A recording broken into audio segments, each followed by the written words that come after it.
Hai Gorgeous, welcome to my place. Terima kasih sudah mengklik video ini. Nggak pakai lama, watch.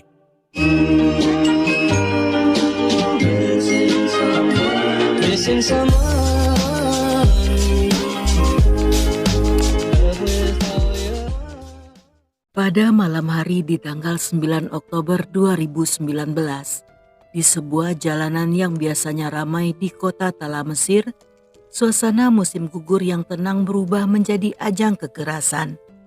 Seorang gadis yang sedang berjalan sendirian dihadang oleh seorang pemuda setempat. Tanpa alasan yang jelas, si pemuda mulai melecehkan dan memukul gadis itu secara brutal di depan umum. Saat kejadian berlangsung, seorang remaja pria yang kebetulan lewat memilih untuk tidak berdiam diri. Dia melerai perkelahian dan melindungi gadis tersebut dari amukan si pelaku. Yang setelah insiden ini mereda, sang remaja menuliskan kekesalannya di media sosial. Namun hanya berselang beberapa jam setelah unggahan tersebut, si pelaku yang merasa terhina menyusun rencana balas dendam. Bersama 3 komplotannya, mereka menunggu dan menghadang si remaja tepat di salah satu sudut kota. Dan tanpa peringatan, mereka seketika menyerang secara brutal. Petugas medis dan polisi yang tiba di TKP menemukan korban dalam kondisi kritis dengan bersimbah cairan merah. Di tubuhnya terdapat luka tikaman berkali-kali yang berada di bagian dada serta perut. Meskipun sempat dilarikan ke rumah sakit, namun luka-luka sajam tersebut terlalu parah dan korban pun dinyatakan meninggal dunia. Kematian tragis remaja ini seketika menyulut amarah yang luar biasa di seluruh penjuru negeri. Bahkan di media sosial, sebuah tagar menuntut keadilan seketika meledak dan merajai tren. Sedangkan di jalanan kota, ratusan massa mulai berkumpul membentuk gelombang protes besar di mana publik menuntut pembalasan yang setimpal. Namun apa yang sebenarnya terjadi di malam itu dan bagaimana sebuah teguran bisa menjadi eksekusi mematikan, kita pun harus mundur ke beberapa jam sebelumnya untuk melihat bagaimana kisah tragis ini bermula.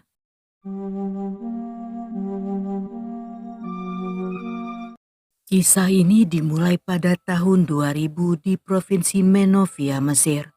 Seorang remaja laki-laki bernama Ahmed lahir di tengah keluarga besar yang terpandang, kaya, berpendidikan dan memiliki pengaruh besar.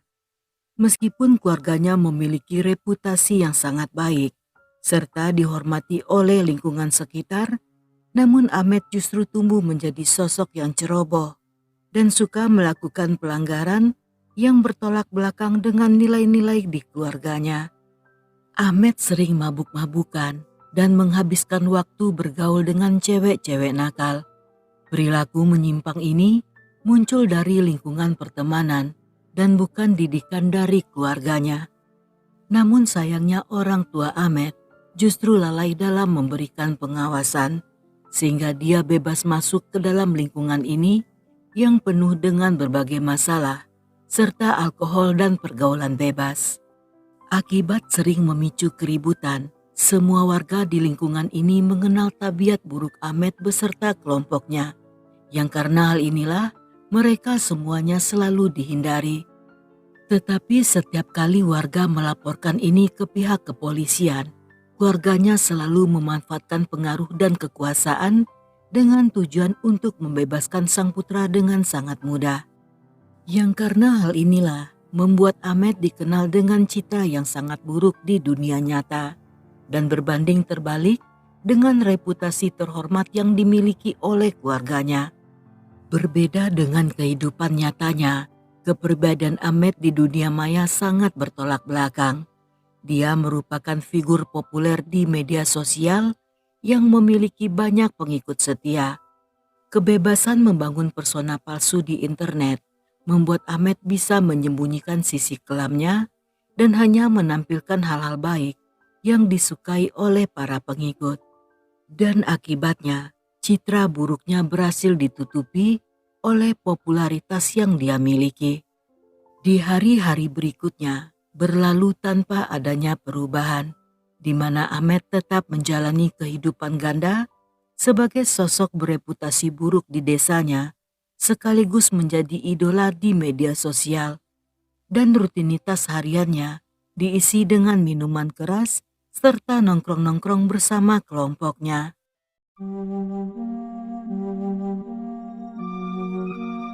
Hingga di pertengahan tahun 2019, dia berkenalan dengan seorang gadis remaja yang menjadi salah satu pengikutnya di internet. Gadis itu sebut saja bernama Maya, mulai mendekati dan membuka obrolan dengan Ahmed, yang mana kesempatan ini dimanfaatkannya untuk melancarkan strategi rayuan maut yang biasa digunakan untuk memikat hati gadis-gadis. Ahmed pun mulai menghujani Maya dengan kalimat manis, seperti menyatakan bahwa gadis itu adalah orang pertama dan orang yang paling istimewa yang saat itu berhasil mencuri hatinya. Terbuai oleh perhatian palsu tersebut, Maya akhirnya mempercayai Ahmed dan jatuh cinta. Mereka pun resmi menjalin hubungan jarak jauh dengan rutin bertukar pesan foto serta panggilan suara setiap hari. Hubungan ini berjalan murni atas kebutuhan emosional sesaat dengan tujuan untuk mengisi kekosongan hidup masing-masing tanpa adanya ketulusan di dalamnya. Namun kepalsuan hubungan tersebut tidak bertahan lama dan kebohongan Ahmed mulai goyah ketika seorang teman dari mantan kekasihnya memutuskan untuk menemui Maya, di mana sang teman membongkar seluruh masa lalu Ahmed tanpa adanya yang ditutup-tutupi. Dimulai dari riwayat buruknya dengan banyak wanita, hingga berbagai skandal dan masalah hukum yang pernah menjeratnya. Dia pun membeberkan semua fakta kelam tersebut dan mempertanyakan alasan Maya mengapa mau menjalin hubungan dengan pria seburuk Ahmed. Informasi mengenai masa lalu Ahmed sengaja dibongkar agar Maya menyadari watak asli kekasihnya. Dan saat mendengar seluruh kenyataan pahit tersebut, Maya tentunya sangat kaget dan terguncang. Dia berada dalam posisi kebingungan serta mulai meragukan ketulusan pria yang dicintainya. Demi menenangkan pikiran sekaligus mencari kepastian, dia memutuskan untuk langsung menghubungi Ahmed dan mengklarifikasi semua kebenaran informasi tersebut. Namun bukannya mengakui perbuatannya, Ahmed seketika membantah keras semua tuduhan itu. Dia berdalih bahwa cerita itu hanyalah fitnah dari orang yang ingin merusak hubungan mereka. Sambil berusaha meyakinkan sang kekasih, Ahmed memanfaatkan momen tersebut untuk mengorek informasi tentang siapa orang yang telah membocorkan rahasianya. Dan setelah beberapa kali mendesak Maya, Ahmed akhirnya berhasil mengetahui identitas sang informan.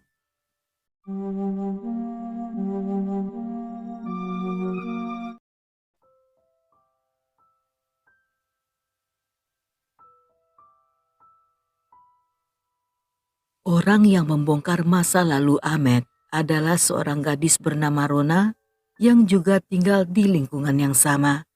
Mengetahui bahwa Rona sempat menawarkan diri untuk mengirimkan bukti-bukti berupa foto, saat itu Ahmed pun merasa sangat terancam. Sehingga dia menyusun rencana untuk menemui Rona demi menghapus seluruh data dan foto di dalam ponsel tersebut dengan tujuan agar kebohongannya tidak terbongkar. Ahmed pun mendatangi kediaman Rona dan mencegatnya di tengah jalan yang berada di luar rumah.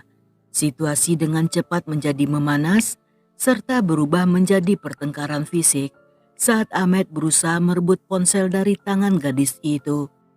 Ketika insiden tersebut disadari oleh seorang pemuda setempat bernama Mahmud, dia pun segera datang untuk melerai dengan berdiri di antara mereka serta menegur keras tindakan kasar Ahmed. Dia pun menarik tangan Rona agar menjauh sehingga gadis itu memiliki kesempatan untuk segera masuk ke dalam rumah. Sedangkan di sisi lain, tindakan itu memicu kemarahan besar dalam diri Ahmed. Sebagai remaja manja yang terbiasa hidup seenaknya, Ahmed tentunya merasa sangat terhina karena selama ini Tidak seorang pun baik muda ataupun tua yang berani menentang atau menghentikan aksi kriminalnya. Terutama tindakan Mahmud yang berani melerai dan menarik korbannya agar menjauh, saat itu dianggap sebagai tamparan keras bagi harga diri Ahmed.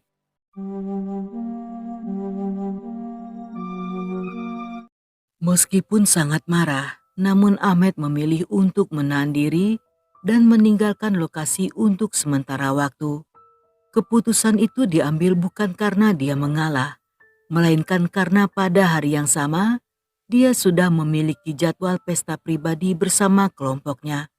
Pesta tersebut merupakan agenda rutin mereka, yang diisi dengan penyalahgunaan narkoboy serta pergaulan bebas. Meskipun perselisihan berhasil diredam tanpa adanya baku hantam, namun Mahmud tidak bisa menerima tindakan semena-mena Ahmed. Hati nuraninya terus terusik saat melihat seorang pria yang begitu tega menindas seorang wanita di tempat umum. Mahmud pun meluapkan kekesalannya dengan mengunggah sebuah status di story Instagram, yang dalam unggahan tersebut dia menuliskan kritik tajam bahwa tindakan melecehkan serta mengancam wanita sama sekali tidak mencerminkan sikap seorang laki-laki sejati. Sindiran ini bermakna langsung bahwa tindakan Ahmed adalah perbuatan seorang pengecut. Namun sayangnya pesan ini justru ditujukan pada seorang remaja labil yang sangat mudah tersulut emosinya. Ahmed tentunya tidak mengetahui adanya unggahan tersebut karena sedang sibuk berpesta bersama kelompoknya. Namun salah seorang temannya saat itu sempat melihat postingan Mahmud dan segera menelpon Ahmed untuk mengabarkan tentang hal ini. Mendengar kabar ini, Ahmed pun membuka media sosialnya dan memeriksa secara langsung story Instagram Mahmud. Dan setelah memastikan bahwa sindiran itu ditujukan untuk dirinya, ego remaja Ahmed seketika tersulut hebat.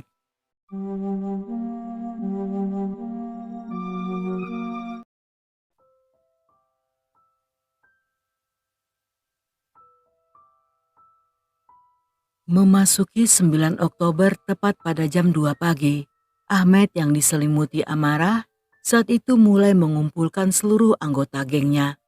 Dia pun memimpin kelompok tersebut untuk mendatangi area rumah Mahmud sambil mengirim pesan suara berisi ancaman yang bertujuan untuk menghabisinya di saat itu juga. Meskipun mendengarkan suara rekaman ancaman tersebut, namun Mahmud memilih untuk tetap tenang dan tidak meladeni semua ancaman Ahmed. Melihat targetnya yang tak kunjung keluar rumah, Ahmed pun mengubah strategi dengan memblokir jalanan di sekitar perumahan. Mereka pun mulai menyusun rencana pembunuhan agar Mahmud bisa dijadikan contoh bagi siapapun yang berani menentang mereka.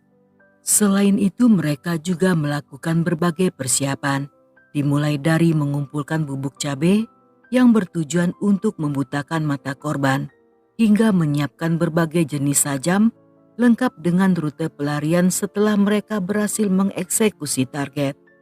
Selama 2 hari berturut-turut, mereka dengan sabar mengintai di sekitar area rumah Mahmud. Dan saat Mahmud akhirnya keluar rumah, geng Ahmed pun seketika menghadang dan memicu perkelahian massal yang tidak seimbang.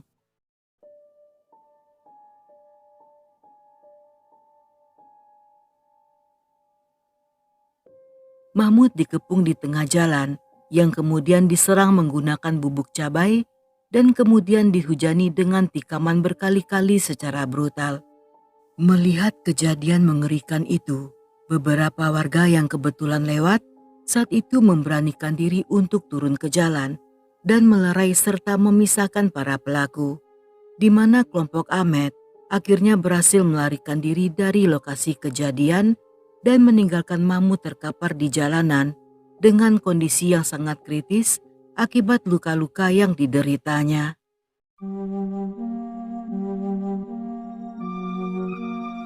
Beberapa orang segera melarikan Mahmud ke rumah sakit yang kemudian segera dimasukkan ke IGD. Namun akibat lukanya sangat parah, Mahmud pun tidak mampu bertahan dan meninggal dunia tidak lama setelah tiba di rumah sakit. Kabar duka ini Awalnya disampaikan pada ayah Mahmud dengan informasi awal bahwa putranya terluka akibat perkelahian. Sang ayah pun bergegas mendatangi rumah sakit. Namun dia sangat syok saat mengetahui bahwa putranya yang masih berusia 17 tahun saat itu telah meninggal dunia akibat dikeroyok secara bersama-sama. Di sisi lain, Ahmed dan teman-temannya sama sekali tidak menunjukkan rasa bersalah. Mereka justru membual dengan bangga karena merasa telah menyingkirkan orang yang telah berani menghalangi jalan mereka. Dan Ahmed sangat yakin jika pengaruh kekuasaan keluarganya yang memiliki koneksi kuat akan kembali bisa menyelamatkannya dari jeratan hukum. Namun dugaan Ahmed kali ini sangat keliru karena pihak kepolisian bertindak tegas dengan membentuk tim khusus untuk mengumpulkan seluruh bukti di lapangan, yang pada akhirnya mereka berhasil menangkap 4 orang pelaku utama. Namun karena Undang-Undang Perlindungan Anak di bawah umur, sehingga nama ketiga pelaku lainnya tidak pernah dipublish.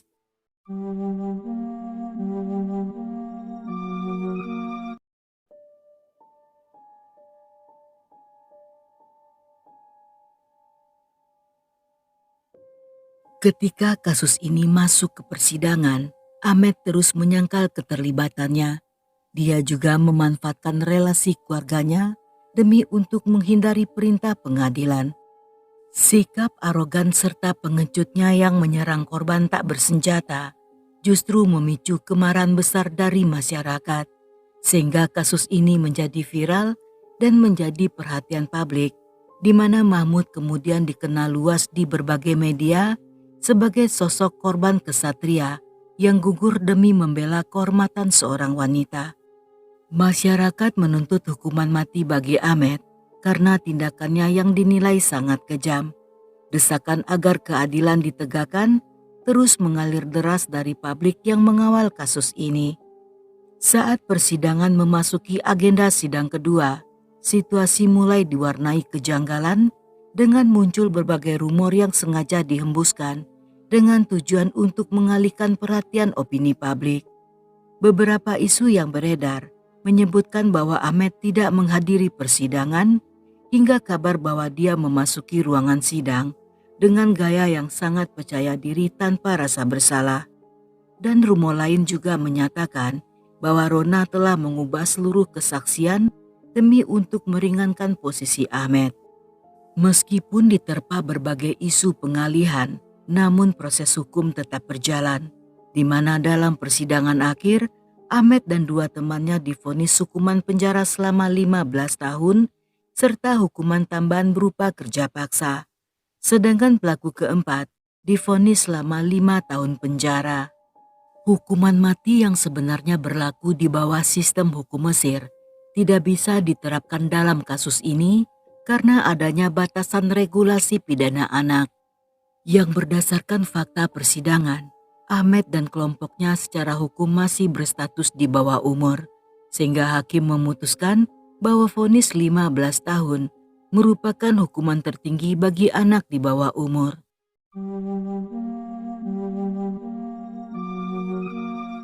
Namun hanya sesaat setelah hakim selesai membacakan vonis, mental Ahmed pun seketika mulai runtuh saat menyadari bahwa masa mudanya akan terbuang sia-sia di balik jeruji besi.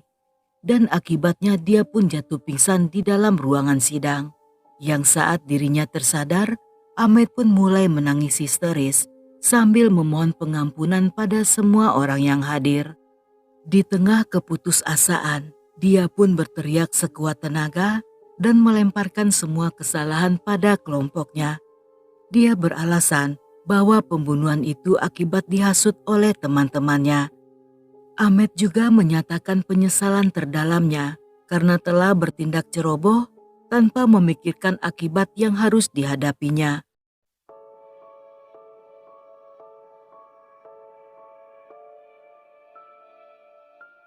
Kondisi terguncang dan tangisan histeris ini bahkan terus berlanjut selama 2 hari di dalam sel tahanan. Tetapi meskipun demikian, publik tetap menilai bahwa tindakan keji yang dilakukannya sangat pantas mendapatkan hukuman yang jauh lebih berat. Dan hingga saat ini, Ame telah menjalani 5 tahun masa kurungan dan masih harus menyelesaikan sisa 10 tahun lagi sebelum akhirnya dia bisa menghirup udara bebas. Dan kisah tragis ini menjadi sebuah contoh nyata tentang bagaimana masa depan seseorang bisa hancur dalam sekejap mata akibat menuruti ego dan emosi sesaat serta pengaruh buruk dari lingkungan pertemanan.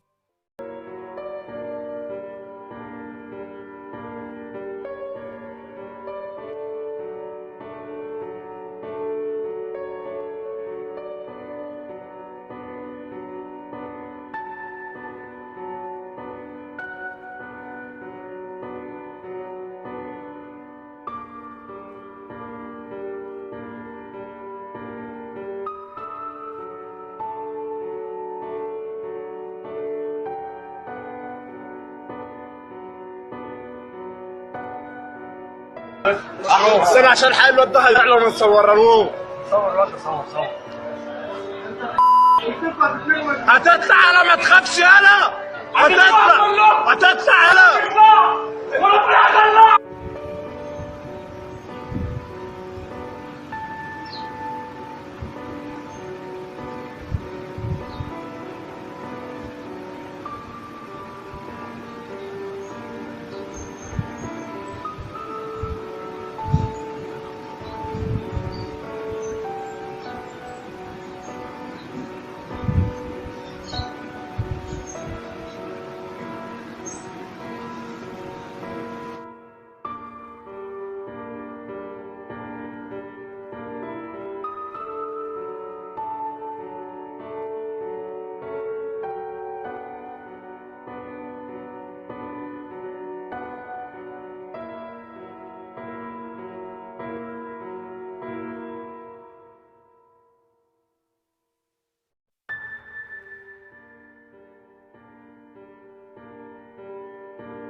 ده العدل بيقولها كده جهرا.